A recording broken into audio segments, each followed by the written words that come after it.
Hello everyone, welcome to C Ramal Uttara classes. इस session में हम डिस्कस करेंगे रिजर्व बैंक ऑफ इंडिया के important circulars and notification for the month of July 24। काफी बढ़िया सर्कुलर्स एंड नोटिफिकेशन इस मंथ रिलीज करे रिजर्व बैंक ऑफ इंडिया ने। चलिए चलते हैं फर्स्ट इंपॉर्टेंट नोटिफिकेशन की तरफ, जो कि रिजर्व बैंक ऑफ इंडिया और एशियान कंट्री ने एक प्लेटफॉर्म को क्रिएट करने की बात करी है, जो फैसिलिटेट करेगा इंस्टेंट पेमेंट जो करनी है आपको क्रॉस बॉर्डर। अगर मैं ट्रैवल करता हूँ एशियन कंट्री के अंदर, अच्छा ये जो एग्रीमेंट साइन करा गया इसके अंदर थाईलैंड है, सिंगापुर है, फिलीपींस है एंड मलेशिया है।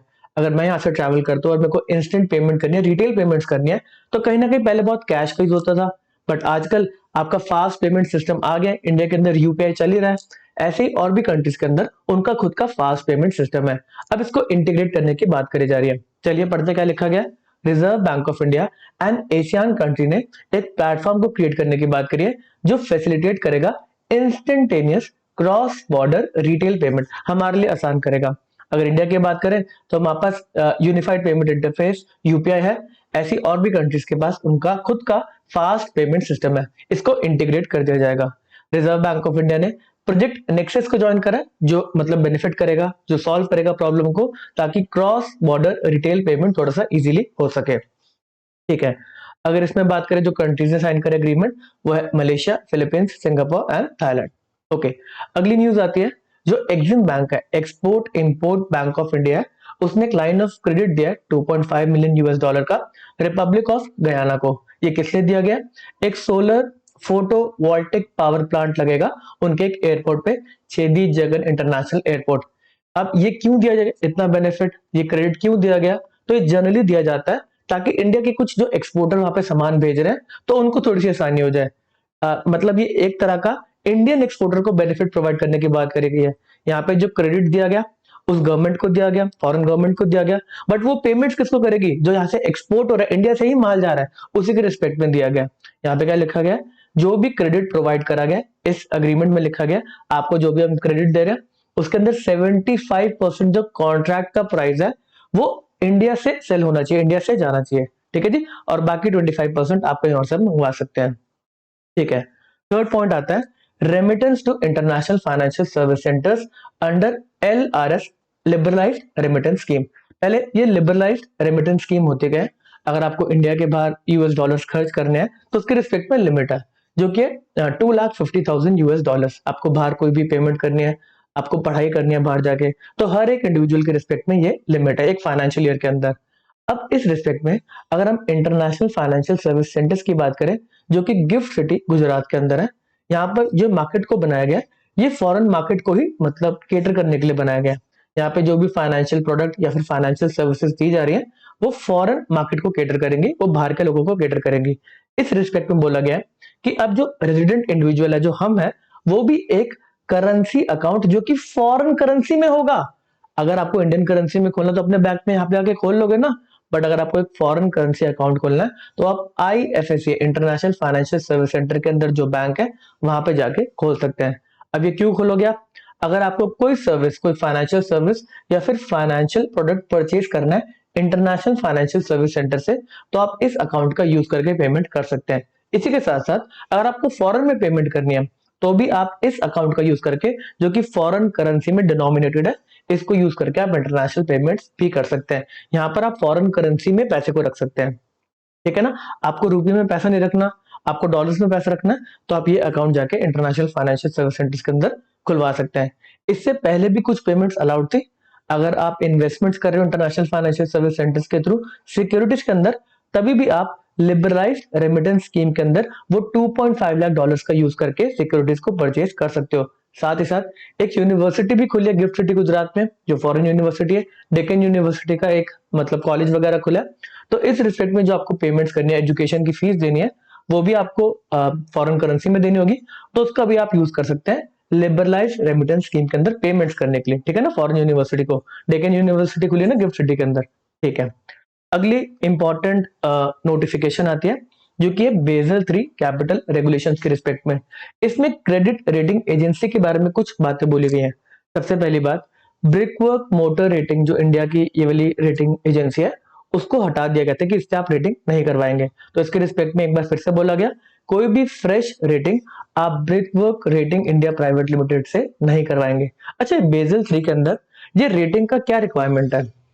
देखो, अगर हम बेसल 3 की बात करें तो ये आपका जो बेसल एक सिटी है आपका स्विट्जरलैंड के अंदर, इसके अंदर सारे जो सेंट्रल बैंक्स हैं वो जाके वहां पे मिलते हैं। इसमें जो बात करी जाती है वो है कि यार हमें जो बैंकिंग सिस्टम है उसको सॉलिड करना है। इस रिस्पेक्ट में बेसल 1 की बात करें तो उस केस में बोला गया था कि क्रेडिट रिस्क को कम करना है। ऐसी बेसल 2 आया गया था कि थोड़ा सा और बेटर हो बैंकिंग सिस्टम, जिसके अंदर अलग अलग बातें बोली गई, जिसमें बोला गया कि एक बैंक के पास इनफ कैपिटल होनी चाहिए, कैपिटल एडिक्वेसी का रिक्वायरमेंट्स डाले गए। ऐसी सुपरवाइजरी रिव्यू, मतलब जो भी सेंट्रल बैंक है वो जिन बैंक्स को लाइसेंस देता है काम करने के लिए उसको रिव्यू करें। साथ में एक मार्केट डिसिप्लिन जिसके अंदर वो ट्रांसपेरेंट होकर सारी इंफॉर्मेशन, एक बैंक सेंट्रल बैंक को एंड लोगों को ट्रांसपेरेंट होकर अपनी फंक्शनिंग के बारे में इंफॉर्मेशन देगा। ऐसे ही बेसल 3 के अंदर भी इन बातों को थोड़ा सा और रिजिड करा गया था। अब हम बेसल नॉर्म्स को तो पूरा नहीं पढ़ रहे, इसके अंदर जो मुद्दे की बात है वो ये है, जो आपका मिनिमम कैपिटल रिक्वायरमेंट है, एक बैंक को चलाना है तो कैपिटल मेंटेन करनी पड़ती है। इस रिस्पेक्ट में आपको एक क्रेडिट रिस्क, मतलब जो आप पेमेंट्स कर रहे हैं, जो भी आप लोन्स वगैरह दे रहे हैं, इसके रिस्पेक्ट में कॉरस्पॉन्डिंग आपके पास कैपिटल होनी चाहिए। अगर आप लोन बहुत ज्यादा दे रहे हैं तो इसके रिस्पेक्ट में आपको एक कैपिटल मेंटेन करने की रिक्वायरमेंट आती है। अब जो लोन दिए जा रहे हैं उसके अंदर एक क्रेडिट रिस्क है, क्या पता पैसा वापस ना आए, तो इस रिस्पेक्ट में आपको रेटिंग्स करनी होती है। एक स्टैंडर्डाइज अप्रोच है। अच्छा, जिसकी ज्यादा रेटिंग आएगी उसके रिस्पेक्ट में थोड़ा सा कैपिटल का रिक्वायरमेंट कम होगा, जिसकी रेटिंग गंदी आएगी उसके अंदर कैपिटल आपको ज्यादा मेंटेन करनी पड़ेगी एज अ बैंक। ठीक है, ऐसी क्रेडिट रिस्क कंपोनेंट के रिस्पेक्ट में आपको रेटिंग्स करवानी पड़ती है। इसमें भी अलग अलग अप्रोच है। एक स्टैंडर्डाइज अप्रोच है कि आप एक बाहर की रेटिंग एजेंसी से रेटिंग करवा लें और उसके बेसिस पे कैपिटल मेंटेन कर लें। ऐसे ही और अप्रोच जो है कि आप खुद रेटिंग करें, इंटरनल रेटिंग करें। जनरली जो भी आपके छोटे क्लाइंट्स होते हैं उसके अंदर आप इंटरनली रेट करते हैं। जब मैं भी बैंक में काम करता था तो मैं भी रेटिंग्स निकालता था, ठीक है ना। ऐसे एक advance internal rating based approach है। अब इस रिस्पेक्ट में जो स्टैंडर्डाइज अप्रोच है वो बाहर की क्रेडिट रेटिंग एजेंसी से रेटिंग करवाने की बात कर रही है। इसी रिस्पेक्ट में जो अमेंडमेंट्स आई है, जो नोटिफिकेशन आई है, वो तो ये आई है कि आप ब्रिक वर्क रेटिंग से कोई भी रेटिंग नहीं करवाएंगे। साथ में अगर आप कोई फ्रेश रेटिंग करवाने वाले हैं तो उस केस के अंदर अगर 250 करोड़ से कम का भी लोन है तभी भी आप रेटिंग करवा सकते हैं। उसके बाद इसमें जो मुद्दे की बात वो ये है कि अगर आपका 250 करोड़ से ऊपर का लोन है तो उस रिस्पेक्ट में जो रेटिंग है उसके अंदर वो सर्विलेंस करती रहेगी रेटिंग एजेंसी। आपने एक बार तो रेटिंग दे दी, फिर कॉन्टिन्यूस सर्विलेंस करेगी रेटिंग एजेंसी। क्या लिखा गया है?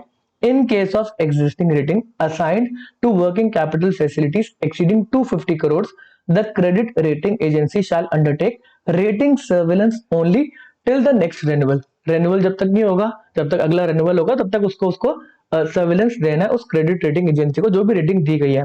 इस रिस्पेक्ट में अगर 250 करोड़ से कम का लोन है, फैसिलिटी है, तो उस केस में क्रेडिट रेटिंग एजेंसी में अंडरटेक रेटिंग सर्विलेंस। ऐसा नहीं है कि क्रेडिट रेटिंग एजेंसी को सर्विलेंस करना ही करना है, ठीक है ना। अगर 250 करोड़ से ऊपर का लोन है तो उस केस के अंदर सर्विलेंस करना है till the next renewal. Okay, यही इसमें बात बोली गई थी। ओके, अगर आपको बेसल का लेक्चर देखना है तो आप मेरी वेबसाइट पर जाके crmluthraclasses.com पे जाके उस लेक्चर को देख सकते हैं। ठीक है, अगला नोटिफिकेशन आता है, डायरेक्शन आता है फ्रॉड रिस्क के बारे में। अब इस रिस्पेक्ट में क्या बोल रहा है रिजर्व बैंक ऑफ इंडिया?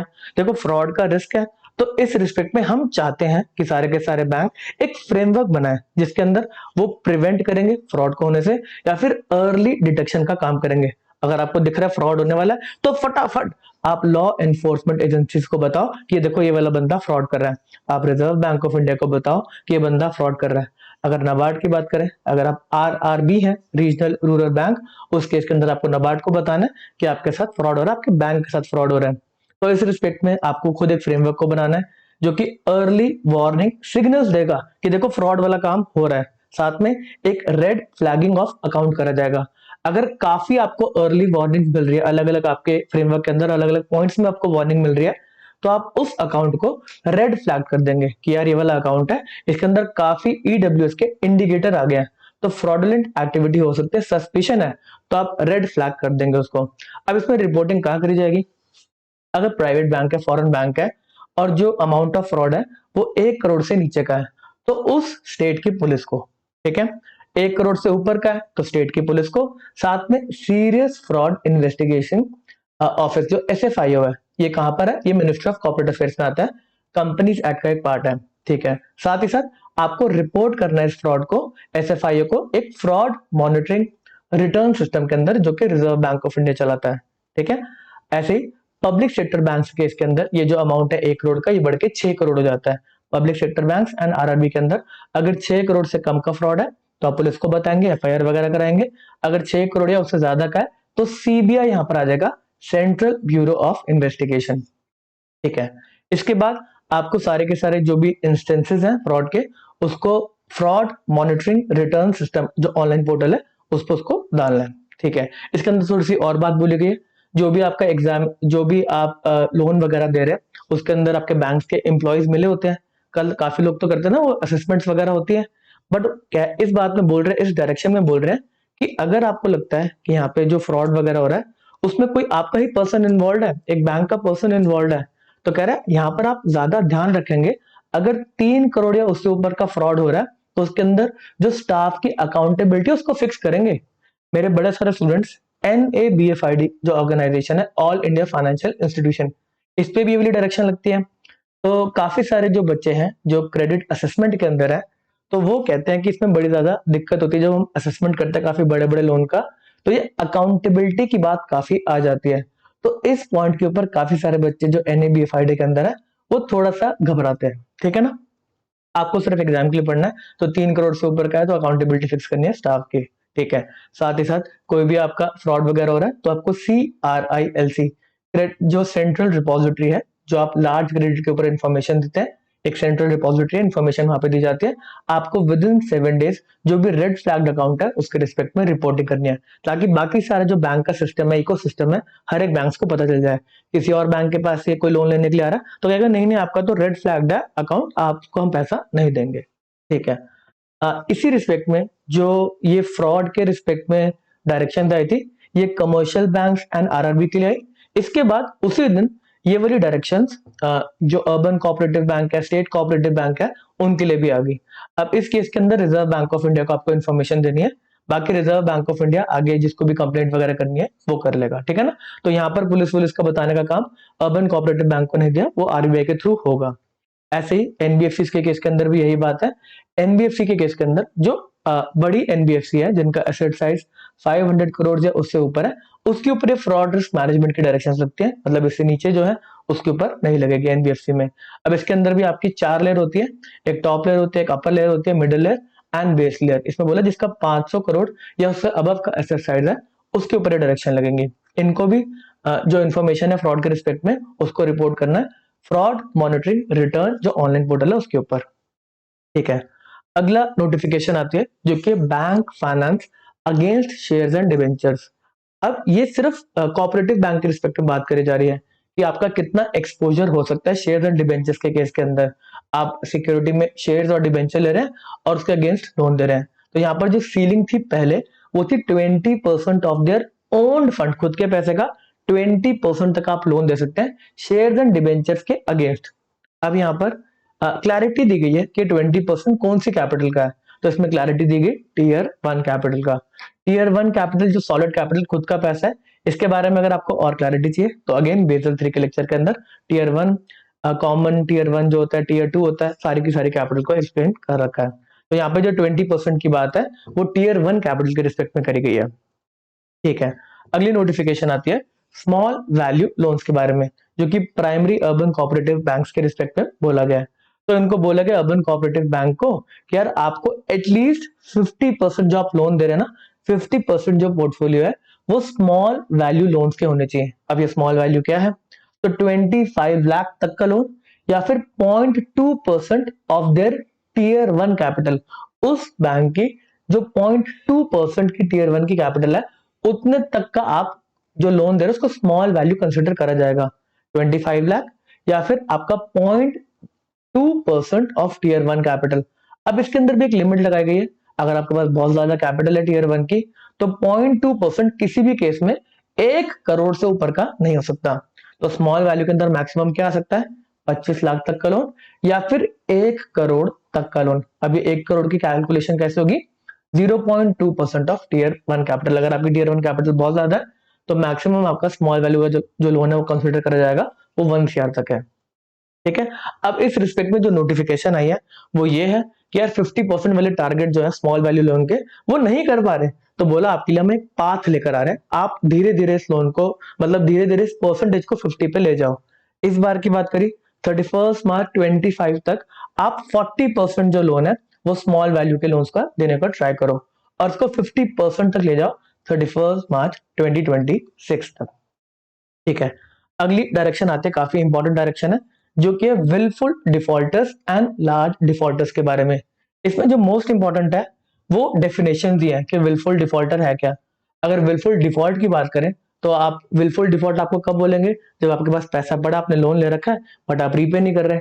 आपको लोन किसी पर्पस के लिए दिया था, वर्किंग कैपिटल के लिए, आपने उसको किसी और पर्पस के लिए यूज कर लिया, लैंड वगैरह परचेज कर ली, पैसे को बाहर साइफन ऑफ कर दिया, तो इन सबको विलफुल डिफॉल्ट माना जाता है। तो विलफुल डिफॉल्टर कब बोला जाएगा, जब एक बोरोअर या फिर गारंटर विलफुली कमिट कर रहा है, विलफुल डिफॉल्ट पैसा नहीं दे रहा, और कितना पैसा है 25 लाख एंड उसके above. Reserve Bank of India इस फिगर को बार बार बताता रहेगा टाइम टू टाइम। ठीक है। इस रिस्पेक्ट में अगर कंपनी है, अगर एक कंपनी ने विलफुल डिफॉल्ट करा है तो उसके प्रमोटर्स, डायरेक्टर्स, तो उनको भी विलफुल डिफॉल्टर माना जाएगा।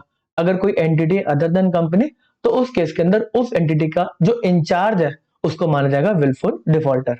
और लार्ज डिफॉल्टर्स क्या होते हैं, लार्ज डिफॉल्टर के केस के अंदर अगर आपका आउटस्टैंडिंग अमाउंट 1 करोड़ या उससे ज्यादा का है और आपके अगेंस्ट सूट फाइल हो गया है, या फिर आपका जो भी अकाउंट है उसको डाउटफुल या फिर लॉस क्लासिफाई कर दिया है, ये क्या होता है, तो ये income recognition and asset classification norm IRAC norms के अंदर है, जिसके अंदर जो भी अकाउंट होता है उसको स्टैंडर्ड या फिर सब स्टैंडर्ड या फिर डाउटफुल या फिर लॉस क्लासिफाई करते हैं। इनको ये नॉन परफॉर्मिंग एसेट का एक टाइप है। अगर नॉन परफॉर्मिंग एसेट के डाउटफुल या फिर लॉस कैटेगरी में आप चले गए तो उस केस के अंदर और 1 करोड़ से ऊपर आपका आउटस्टैंडिंग है तो आपको लार्ज डिफॉल्टर बोला जाएगा। ठीक है जी, ओके। इस रिस्पेक्ट में एक और बात है, पीनल जो चार्जेस है वो क्या लगाए गए हैं। सबसे पहली बात, जो विलफुल डिफॉल्टर है उसको कोई भी एडिशनल फैसिलिटी नहीं दी जाएगी विलफुल डिफॉल्टर को, या फिर जो एंटिटी उससे एसोसिएटेड है। ये जो एडिशनल क्रेडिट फैसिलिटी का जो मतलब कैप है कि आपको नहीं देना बाहर है, वो 1 साल तक का है कि 1 साल तक आप नहीं देंगे जब तक उसका नाम विलफुल डिफॉल्टर की लिस्ट से बाहर निकलता है। उसके 1 साल तक आप कोई भी एडिशनल क्रेडिट फैसिलिटी उस विलफुल डिफॉल्टर या एंटिटी को नहीं देंगे। साथ ही साथ अगर कोई न्यू वेंचर की बात करी जा रही है, विलफुल डिफॉल्टर कह रहा है मैं कोई नया वेंचर लेकर आ रहा हूं, तो कह रहा है नए वेंचर के लिए, क्योंकि नए वेंचर ज्यादा रिस्की है, तो उस केस के अंदर 5 साल तक कोई भी लोन नहीं प्रोवाइड करा जाएगा, कोई भी क्रेडिट फैसिलिटी नहीं प्रोवाइड करी जाएगी न्यू वेंचर के लिए, चाहे वो विलफुल डिफॉल्टर कर रहा हो या फिर कोई एंटिटी हो जो विलफुल डिफॉल्टर से एसोसिएटेड है। न्यू वेंचर्स के लिए 5 साल तक लोन नहीं देना। ये 5 साल कब से काउंट करेंगे, जब उसका नाम विलफुल डिफॉल्टर की लिस्ट से हटा दिया उसके 5 साल तक कोई भी आपको क्रेडिट फैसिलिटी नहीं मिलेगी न्यू वेंचर्स के लिए। ठीक है। और साथ ही साथ अगर आप विलफुल डिफॉल्टर है तो आप रीस्ट्रक्चरिंग के लिए एलिजिबल नहीं है। ऐसा नहीं है आप जानबूझ के पैसा नहीं दे रहे और आप बोल रहे हैं कि मेरे अकाउंट को रीस्ट्रक्चर कर दो, मेरे को थोड़ा सा बेनिफिट प्रोवाइड कर दो, ऐसा आपको बेनिफिट्स नहीं दिए जाएंगे। तो यहाँ पे जुलाई मंथ के सर्कुलर एंड नोटिफिकेशन समाप्त होते हैं। आई होप आपको समझ में आया होगा। अब मिलेंगे नेक्स्ट सेशन के लिए। Okay tata, bye bye.